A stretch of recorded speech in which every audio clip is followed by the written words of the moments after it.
श्री शिव महापुराण रुद्र संहिता युद्ध खंड अथ कोन खष्टितमोऽध्याय। काशी के कुंदकेश्वर शिवलिंग के प्रादुर्भाव में पार्वती द्वारा विदल एवं उत्पल दैत्यों के वध की कथा, रुद्र संहिता का उपसंहार तथा उसका महात्म्य। सनत कुमार उवाच। शृणु व्यास सुसंप्रीत्या चरितं परमेशितुः यथावधीत स्वप्रियया दैत्यमुद्दिश्य संज्ञया आस्तां पुरा महादैत्यौ विदलोत्पलसंज्ञकौ अपुंवध्यौ महावीरौ सुद्रप्तौ वरतो विधेह तृणीकृत त्रिजगति पुरुषाभ्यां स्वदोर्बलात् ताभ्यां सर्वे सुरा ब्रह्मन् दैत्याभ्यां निर्जितारणे। सनत कुमार बोले, हे व्यास जी, अब आप प्रेम पूर्वक शिव जी के उस चरित्र को सुनिए जिस प्रकार उन्होंने संकेत द्वारा दैत्य को बताकर अपनी प्रिया से उस दैत्य का वध कराया था। पूर्व समय में विदल तथा उत्पल नामक दो महाबली दैत्य थे। वे दोनों ही ब्रह्मा जी के वर से मनुष्यों से वध न होने का वर पाकर बड़े पराक्रमी तथा अभिमानी हो गए थे। हे ब्रह्मन, उन दैत्यों ने अपनी भुजाओं के बल से तीनों लोकों को तृणवत कर दिया तथा संग्राम में संपूर्ण देवताओं को जीत लिया। ताभ्यां पराजिता देवा विधेस्ते शरणं गताः नत्वा तं विधिवत सर्वे कथयामासुरादरात्। उन दैत्यों से पराजित हुए जब देवता ब्रह्मा जी की शरण में गए और आदर से उनको विधि पूर्वक प्रणाम कर उन्होंने दैत्यों के उपद्रव को कहा। इति ब्रह्मा ह्यवोचत्तान् देव्या वध्यौ च तौ ध्रुवं धैर्यं कुरुत संस्मृत्य स शिवां शिवमादरात्। तब ब्रह्मा जी ने उनसे यह कहा कि ये दोनों दैत्य निश्चित ही पार्वती जी द्वारा मारे जाएंगे।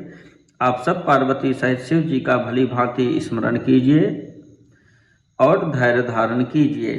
भक्तवत्सल नामासौ स शिवा शंकर शिवः संकरिष्यत् दीर्घेण कालेन परमेश्वर। देवी सहित भक्त वत्सल तथा कल्याण करने वाले वे परमेश्वर बहुत शीघ्र ही आप लोगों का कल्याण करेंगे। सनत कुमार उवाच। इत्युक्त्वा तांस्ततो ब्रह्मा तूष्णीमासीत् शिवं स्मरन् तेऽपि देवा मुदं प्राप्य स्वं स्वं धाम ययुस्तदा। सनत कुमार बोले, तब देवताओं से ऐसा कहकर वे ब्रह्मा जी शिव का स्मरण करके मौन हो गए और वे देवता भी प्रसन्न होकर अपने अपने लोक को चले गए। अथ नारद देवर्षिः शिव प्रेरणया तदा गत्वा तदीय भवनं शिवा सौंदर्यमुज्जगौ। तत्पश्चात शिव जी की प्रेरणा से देवर्षि नारद जी ने उनके घर जाकर पार्वती की सुंदरता का वर्णन किया। श्रुत्वा तद्वचनं दैत्या वास्तां माया विमोहितौ देवीं परिजिहीर्षुतौ विषमेषु प्रपीडितौ विचारयामास तुस्तौ कदा कुत्र शिवा च सा भविष्यति विधेः प्राप्तो दयान्नाद्वित्ति सर्वदा। तब नारद जी का वचन सुनकर माया से मोहित, विषयों से पीड़ित तथा पार्वती का हरण करने की इच्छा वाले उन दोनों दैत्यों ने मन में विचार किया कि प्रारब्ध के उदय होने के कारण हम दोनों को वह पार्वती कब और कहाँ मिलेगी। एकस्मिन् समये शंभुर्विजहार सुलीलया कौतुकेनैव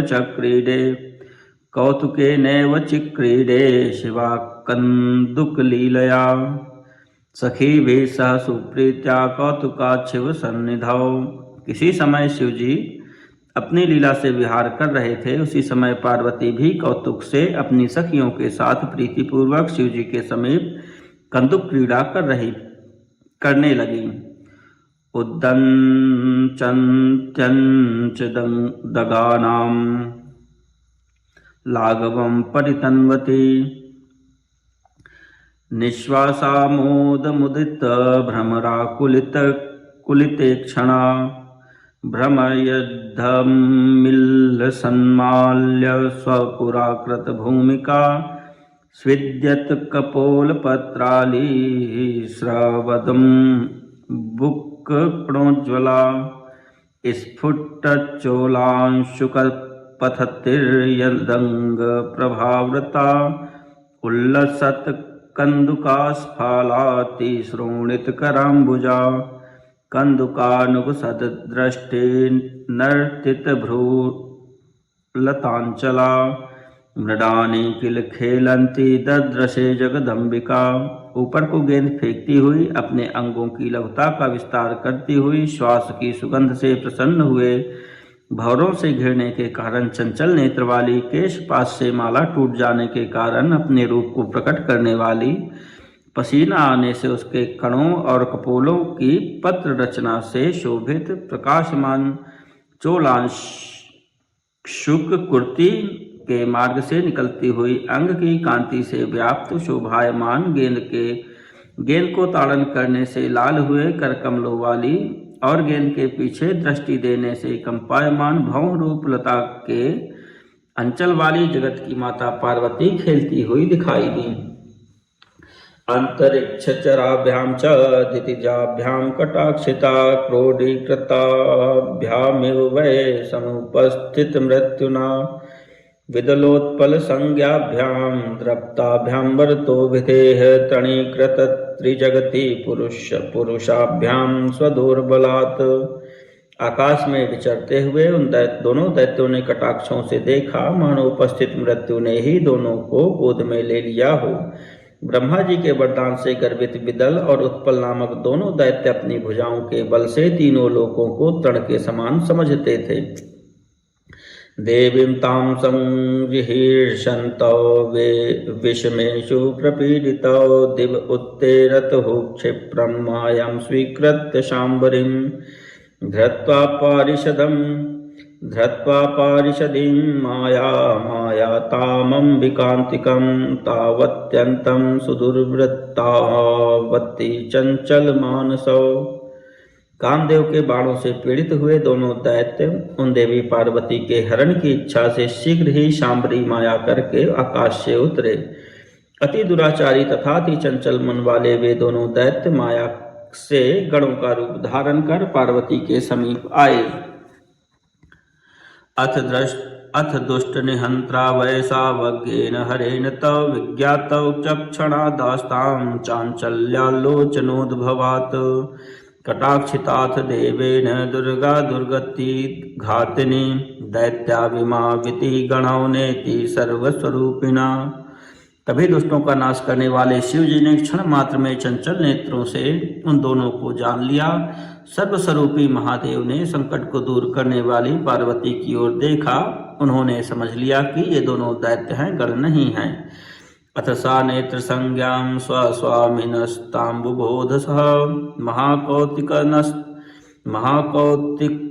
महाकौतुकीनस्तात शंकरस्य परेशितुः। उस समय पार्वती जी महाकौतुकी तथा कल्याणकारी परमेश्वरी अपने पति शिव के नेत्र संकेत को समझ गईं। ततो विज्ञाय संज्ञां तां सर्वज्ञार्धशरीरिणी तेनैव कन्दुके नाथ युगपन्निर्जघान तौ महाबलौ महादेवा कन्दुकेन समाहतौ परिभ्रम्य तौ दुष्टौ विनिपेततुः व्रन्तादिव फले पक्वे तालेनानिललोलिते दम्भोलिना परिहते श्रृंगे इव महागिरेः। उस नेत्र संकेत को जानकर शिव जी ने की अर्धांगिनी पार्वती ने सहसा उसी गेंद से उन दोनों पर एक साथ प्रहार किया। तब महादेवी पार्वती के गेंद से प्रताड़ित हुए महाबलवान वे दोनों दुष्ट घूम घूम कर उसी प्रकार पृथ्वी पर गिर पड़े जिस प्रकार वायु के वेग से ताड़ के वृक्ष के गुच्छे से पके हुए फल तथा वज्र के प्रहार से सुमेरु पर्वत के शिखर गिर जाते हैं। तौ निपात महादैत्यावकार्य करणोद्यतौ ततः परिणतिं यातो लिंग रूपेण कंदुकः। कुत्सित कर में प्रवृत्त उन दोनों दैत्यों को मारकर वह गेंद लिंग स्वरूप को प्राप्त हुआ। कुंदकेश्वर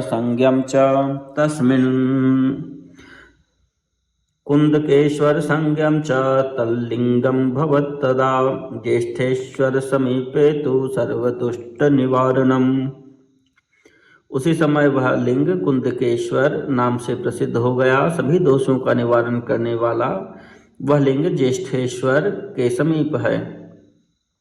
एतस्मिन्नेव समये हरिब्रह्मादयः सुराः शिवाविर्भावमाज्ञाय ऋषयश्च समाययुः। इसी समय शिव को प्रकट हुआ जानकर विष्णु ब्रह्मा आदि सब देवता तथा ऋषिगण वहां आए। अथ सर्वे सुराः शम्भोर्वरान् प्राप्य तदाज्ञया स्वधामानि ययुः प्रीतास्तथा काशीनिवासिनः। साम्बिकं शङ्करं दृष्ट्वा कृताञ्जलिपुटाश्च ते प्रणम्य तुष्टुभुर्भक्त्या वाग्भिरिष्टाभिरादरात्। इसके बाद संपूर्ण देवता तथा काशी निवासी शिवजी से वरों को पाकर उनकी आज्ञा से अपने स्थान को चले गए। पार्वती सहित महादेव को देखकर उन्होंने अंजलि बांधकर प्रणाम कर भक्ति और आदर पूर्वक मनोहर वाणी से उनकी स्तुति की। सांबिकोपि शिवो व्यास क्रीडित्वा सुविहारवित् जगाम स्वालयं प्रीतः सगुणो भक्तवत्सलः। हे व्यास जी, उत्तम विहार को जानने वाले भक्त वत्सल शिव जी पार्वती के साथ क्रीड़ा करके प्रसन्न होकर गणों सहित अपने लोक को चले गए। कुंदकेश्वर लिंगम च काश्याम दुष्ट निबर्हणम भुक्ति मुक्ति प्रदम सर्व कामदम सर्वदा सताम। काशीपुरी में कुंदकेश्वर नामक लिंग दुष्टों को नष्ट करने वाला, भोग और मोक्ष को देने वाला तथा निरंतर सत्पुरुषों की कामना को पूर्ण करने वाला है। इदमाख्यानं तुलं शृणुयाद्यो मुदान्वितः श्रावयेद्वा पठेद्यश्च तस्य दुःखभयं कुतः। इह सर्वसुखं भुक्त्वा नानाविधमनुत्तमं परत्र लभते दिव्यां गतिं वै देवदुर्लभाम्। जो मनुष्य इस अद्भुत चरित्र को प्रसन्न होकर सुनता या सुनाता है, पढ़ता या पढ़ाता है, उसको दुख और भय नहीं होता है। वह इस लोक में सब प्रकार के उत्तम सुखों को भोग कर परलोक में देवगणों के लिए भी दुर्लभ दिव्य गति को प्राप्त करता है। इति ते वर्णितं तात चैतं परमाद्भुतं शिवयोर्भक्तवात्सल्य सूचकं शिवदं सताम्। हे तात, भक्तों पर कृपालुता का सूचक, सज्जनों का कल्याण करने वाला तथा परम अद्भुत शिव पार्वती का यह चरित्र मैंने आपसे कहा। ब्रह्मोवाच इत्युक्त्वा मंत्रयस्तं व्यासं तन्नुतो मधुवरात्मजः ययो विहाय साकाशिं चरितं शशिमौलिनः।